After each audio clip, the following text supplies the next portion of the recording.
અને હવે વાત પોરબંદરની કરીશું, જ્યાં ધારાસભ્ય અર્જુન મોઢવાડિયાએ પણ ઉત્તરાયણની ઉજવણી કરી છે।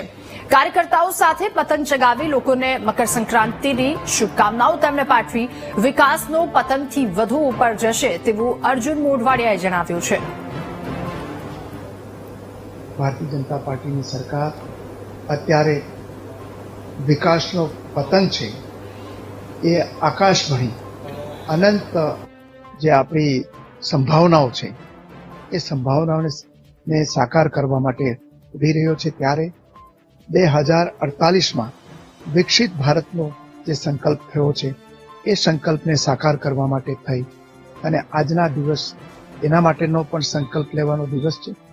અને એ વિકસિત ભારત કોઈ એક પરિકલ્પના નથી, પરંતુ દરેક ઘર વિકસિત થાય તો જ વિકસિત ભારત બની શકે। આપણા સૌના પરિવારો વિકસિત થાય, આપણું ઘર વિકસિત થાય, આપણું શહેર અને ગામ વિકસિત થાય, એ પ્રકારનો સંકલ્પ જે રીતે આદરણીય નરેન્દ્રભાઈએ લેવડાવ્યો છે એ રીતે આપણે સૌ પણ લઈએ।